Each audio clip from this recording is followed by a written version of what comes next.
everybody, Alicia Cross with Alicia Cross Training here. And if you haven't already, like my Facebook page, also called Alicia Cross Training, so you can always get notifications when I am posting a live video. So I've been going live Wednesdays at 10 a.m., so I'm going to keep this up. And if you have a question that you want me to address in a video, just post a comment or send me a message, send me an email, alicia@aliciacrosstraining.com. And if you're joining me live, post a comment, say hi so I know that you're here, and thanks for being here. And if you're watching the replay later, thank you for watching. And whether you're watching live or the replay, you can post a question or a comment anytime and I will reply. And today I'm talking to you about stress. We all have stress.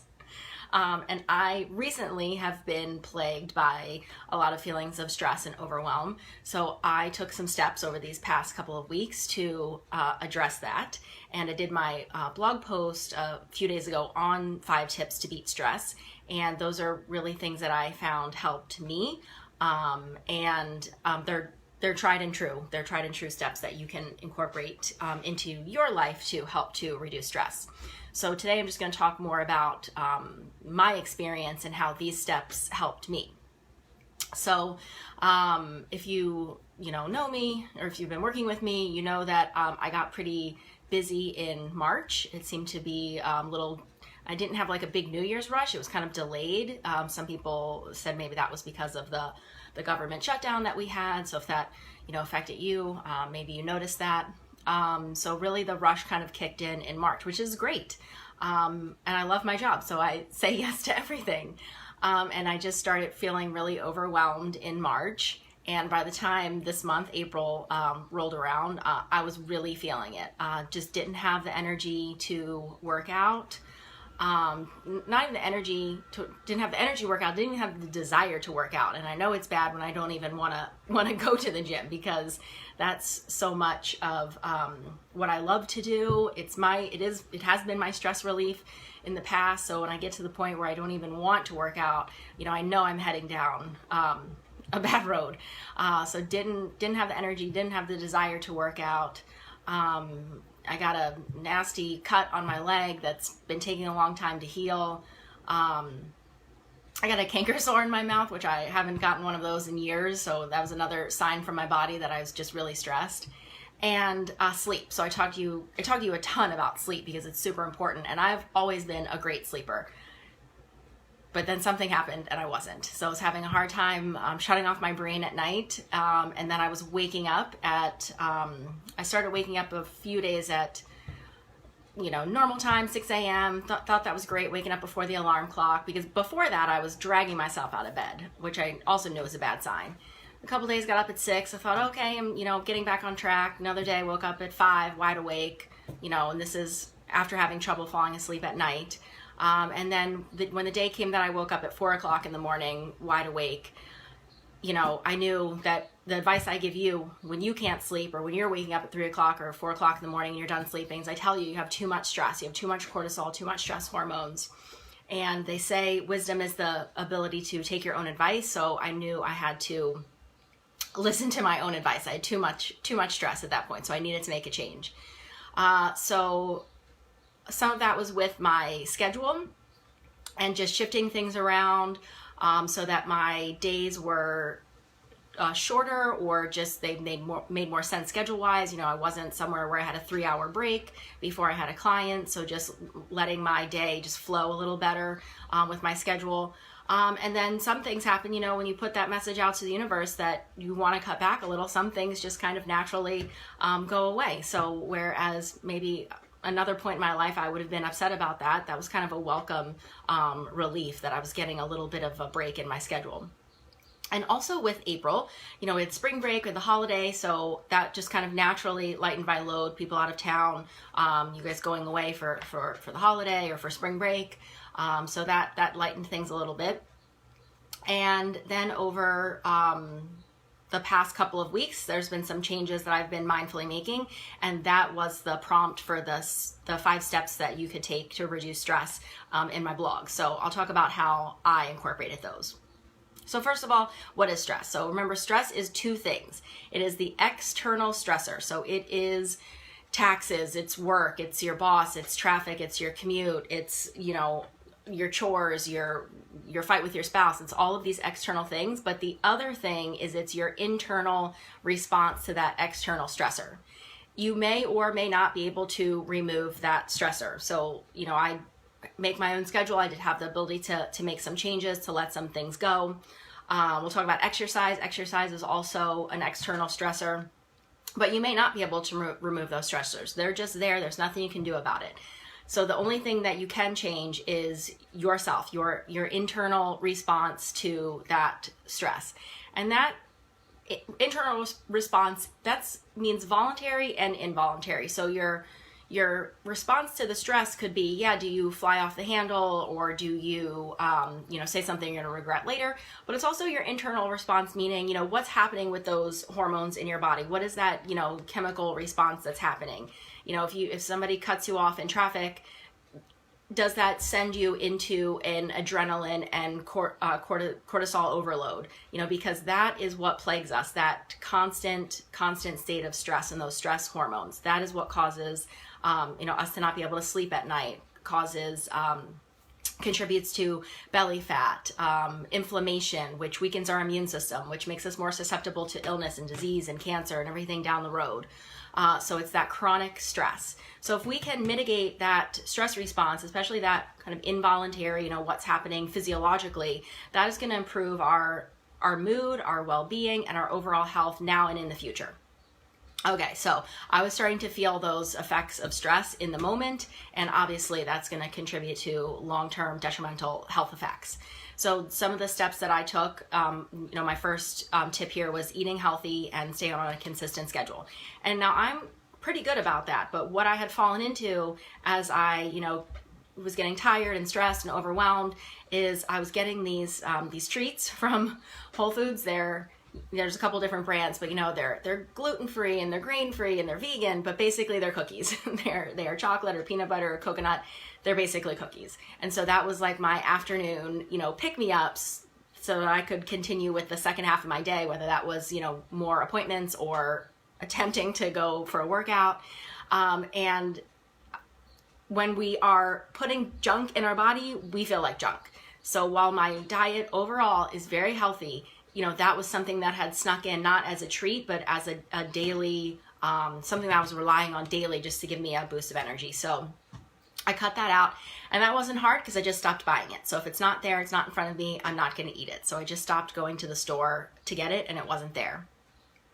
I'm pretty good about not drinking a lot of caffeine because it gives me a headache the next day. So just notice that if you are feeling really anxious, caffeine is not helping your cause at all. And while it is difficult, you can cut back.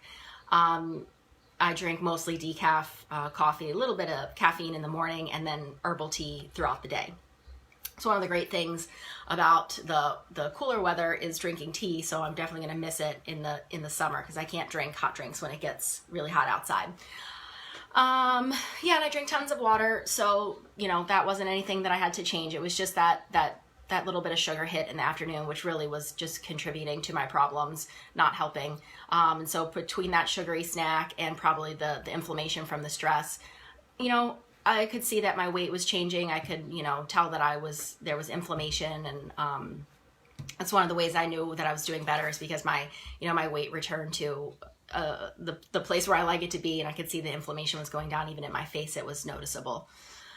So the second tip is to move your body and don't overdo it. So remember, stress or exercise is an external stressor on your body. So it is possible to overdo it. So while most of us don't have to worry about overdoing it, some of us do. So I want you to be aware of that. I want you to understand overdoing it. So if you're spending multiple hours at the gym, if you're, taking Zumba and then going to spin class and then hopping on the elliptical, that's overdoing it. That's way more than you need. And it's way more cardio than you need in a day. If you have multiple, workout sessions, to an extent, it's not that big of a deal if you're breaking up your weight training, your strength training, and your cardio in 2 different sessions. But if it's, oh, I got to get to this class in the morning and then go across town because this class in the afternoon, and then I come back here and do this at night, that may be overdoing it. That may be overkill if you have multiple sessions that you're doing in a day, or just really long workout sessions. And a really long workout session is really problematic because once you kind of cross that 45-minute threshold, then you are kind of dousing your body with some of those stress hormones like adrenaline and cortisol. Those are picking up. So moving your body every day, not overdoing it time-wise, and then not overdoing in intensity. So when you are stressed out, you got to be really careful with the high intensity, the cardio and the sprints, and even be mindful of your strength training where we absolutely need to strength train. Just be mindful of how you feel in that day and then what you're attempting. If you are burnt out and exhausted and stressed out, that's not the day to go for your 1RM. You can still lift heavy, and absolutely you should, but then also maybe complement that by not spending 2 hours at the gym. So making sure you are moving every day. So what I did for myself is I needed to dial back on the really heavy weights because I just didn't have the energy or the motivation to get in there and do it. And I just didn't feel good forcing myself to do it. And I did that, for a while. It's not as if one day I could and the next day I couldn't. There was a lot of really trying and struggling to get back onto the routine, and it wasn't working for me. So I had to let that go for a little while. What I did notice is that not working out at all, I don't think that helped me with my sleep. So I do need to work out to get a good night's sleep. And you probably notice this in your own routine, and I think that's normal. But what I incorporated a lot over these past couple weeks is a lot of walking and a lot of yoga while still doing some light strength training, a lot of body weight, a lot of core, bands, and TRX. I love TRX, not just for you guys, my clients and my students, but I love it myself. And it's awesome because I can just hook it up in my house and do a 20-minute workout here. So that's what I did for, I have been did for the past couple weeks, still on that route this week. And I do silks and parkour. That's my new adventure that I've been in. So I think I let that go for just like a week and then got back into that. So just doing that a couple of times a week, I do enjoy. Oh, and yoga. So tons of yoga. So when my yoga practice, that is one of the things that I let go as I got busy. And I let it go, not because I didn't want to do it, but I kept telling myself, well, I don't need to go take a class because I can just do that on my own. I can just do that here. And that was never happening. So for me, I need to go be in a class. And when I'm in a class, which I like to take a class 2 days a week, that is the irony of that is then those weeks I take 2 classes, I do a yoga practice on my own. So I'm getting, 3+ days of yoga in a week if I am going. If I'm not going and taking a class, it never happens. As Gretchen Rubin says, something that can happen anytime usually happens at no time. So when I sign up for that class or I, commit to being there, I have to show up, I have to be there for that class. So that's what's been working for me. And I'm going to keep that going because I enjoy it. And I definitely notice a difference when I let that go. And that's kind of what happened in this month is it was just the perfect storm of taking on too much and letting go of the things that I know keep me in balance. And then another thing that I really looked at is, I was pretty good about this, but I was letting it go. When do I like to work out? I'm never going to be a type of person who gets up early in the morning and works out. For a while, I did work out in the middle of the day. That worked when I was at the gym and even in the first couple years of starting my business because I had clients morning and evening, and in the middle of the day I could work out. But I really didn't enjoy that. Not only was it, I thought it was a waste of time that I was showering and getting ready twice in a day, but after that workout in the afternoon and then eating, I just wanted to relax, and it was really hard to ramp myself back up for my evening appointments. So I really like my workout to be at the end of the day. And, if you work full time, you are probably used to working out at night, unless you're a morning person. But whether that was just the routine that I started with and it stuck, or that is just truly what my energy points to, that's great. That's what I like to do. And that's what helps me sleep at night. So workout at night, and workout could mean going for a walk or yoga. I'm just incorporating all of the movement, the exercise that I've been doing, take a shower, go to bed, and then I sleep great. So finding out the time of day that works best for your energy, and that's when you want to make time for the workout. Because if you force yourself to do it another time of day that doesn't work, it's probably not going to be as beneficial or as enjoyable. And then what was also happening was I was letting other things take over that time. So if I say that my time to work out is at night, I'm not going to be on the computer or doing work or, doing anything else. I know what time of day is best for those activities, and I just kind of keep everything where it needs to be, and that helps to balance my energy. And so I'm better at doing all of those things, and I just feel better. Okay, so the next thing that I really worked on is prioritizing self-care. And I'm pretty good about this, but just, again, letting things go, like my workouts, like my yoga, and even having a social life. When you're tired, you're exhausted, even if you have free time to go out and do something, you don't have the energy, you don't want to do it. And that's where I was. So I had to prioritize, hi Heather, miss you. I had to really prioritize going out and doing things that were rejuvenating. I had to make time for that and make sure I had energy for that. There's a book that I read recently called Woman Code, and she has an affirmation or a mantra. In order for me to function at the high level I expect from myself, I have to keep my body and my mind in the peak state of health. And that was something that I knew, but I wasn't embodying it. And I wonder if you know it too. Do you know that you need to do these things so that you can show up 100% for your job, for your kids, for, the things that you care about in life? But hi Susie, but you are not actually incorporating them into your routine. So rather than looking at it as in, okay, I have to do all of these things, I have to finish the to-do list, and then I get to do this for me. And the opposite needs to be true. I need to do these things for me so that I can tackle this to-do list, so that I can tackle these chores. And that's a hard switch to make in your mind. But I think if you get to the point where, just like where I was feeling a few weeks ago, where I knew I was done, I knew my body was sending me the signals that I just couldn't keep going the way I was. You unfortunately get to that point, but the benefit of getting to that point is you make some real changes in your life. So hopefully if you are there, you're hearing this. If you're not there and you just don't want to get there, you're going to hear this and be able to prioritize yourself and your self-care and what you need so you can show up for the things that you care about. I just want to plug my phone in. Okay, so another huge one, I talk to you about this all the time, is sleep. And let me just plug this in. Okay. So normally I'm a rock star at sleeping. So you need 7 to 9 hours of sleep. No excuses. If you say that you can only sleep for 4 hours or 5 hours, unless you're this small minority of the population who has some kind of genetic mutation, you're stressed out. You have too much cortisol, too much stress hormones that are preventing you from getting the rest that you need. So you need that sleep. So again, I'm usually a rock star sleeper. That was not happening. And some things that were, again, ruining my night's sleep: too stressed out, just too overwhelmed, coming home at night and doing more work, getting on the computer. So I had to get back to my nighttime routine of not working, not getting on the computer at night. Again, exercising at night, which could mean strength training, yoga, walking, any of those things, doing that at night. That helps me sleep at night. Not eating a lot at night. So again, just jumping back to the eating healthy and at a consistent schedule.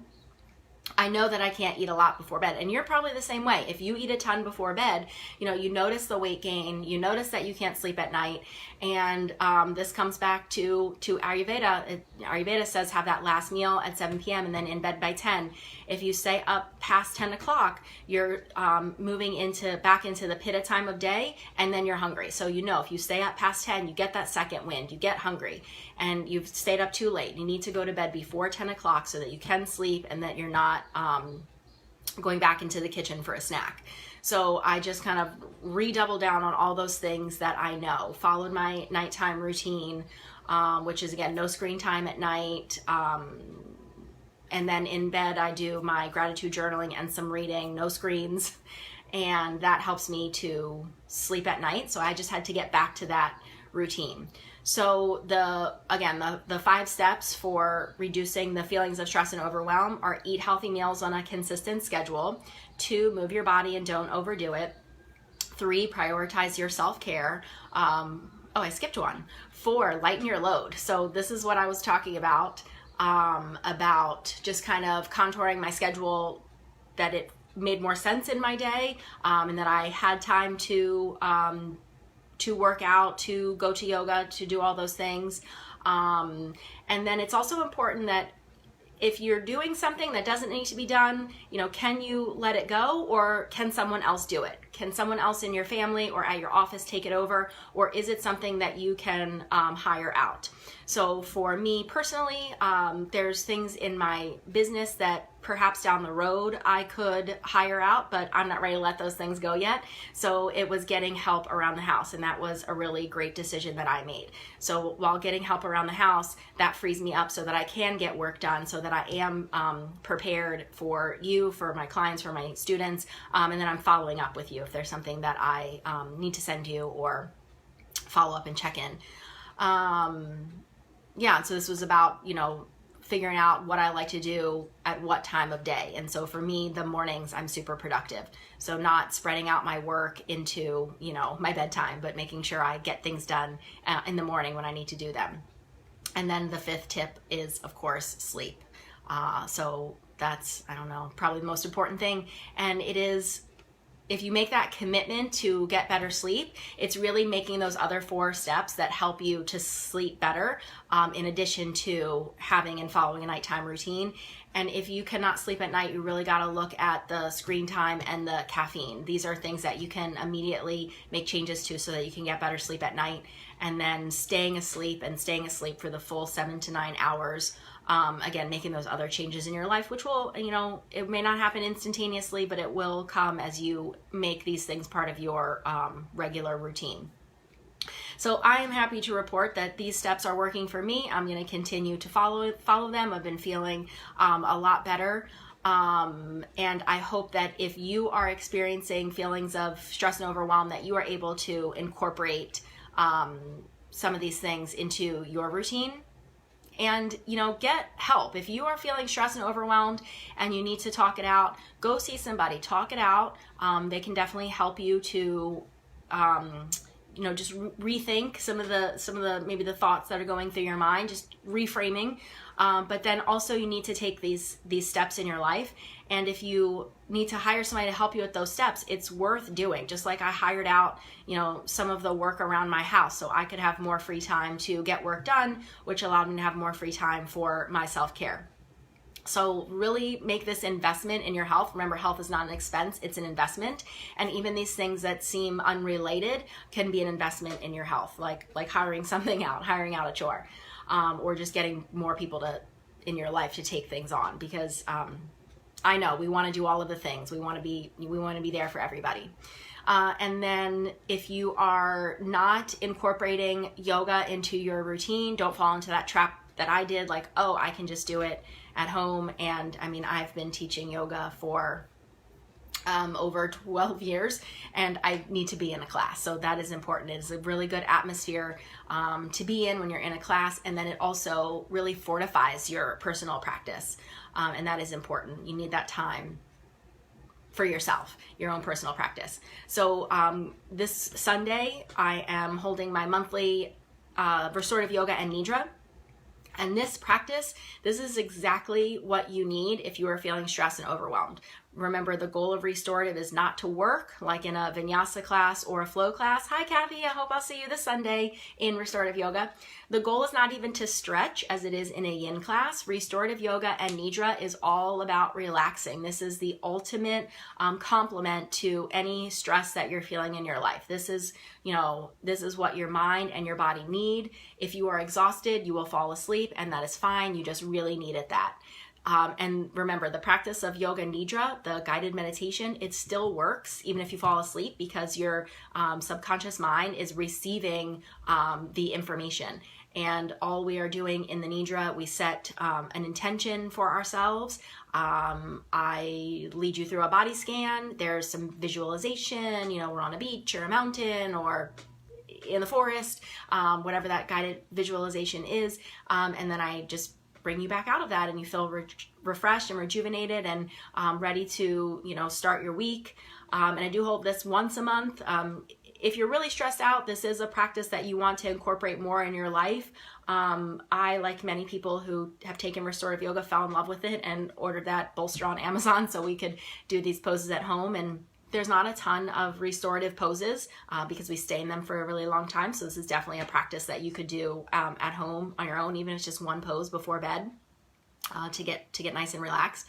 So it's once a month, so take advantage. Be there this Sunday, 4:30 to 6 p.m. Restorative yoga and nidra, and it is $25 per person, and I will put the link to sign up in the comments, and it's at the Meta Center in Burke. And if you have questions about stress, about overwhelm, about anything I talked about in my latest blog post, or even about my journey and what I've been experiencing, I will be happy to chat with you more. Just post a comment, send me a message, or send me an email, and I will talk to you soon. Thanks. Bye.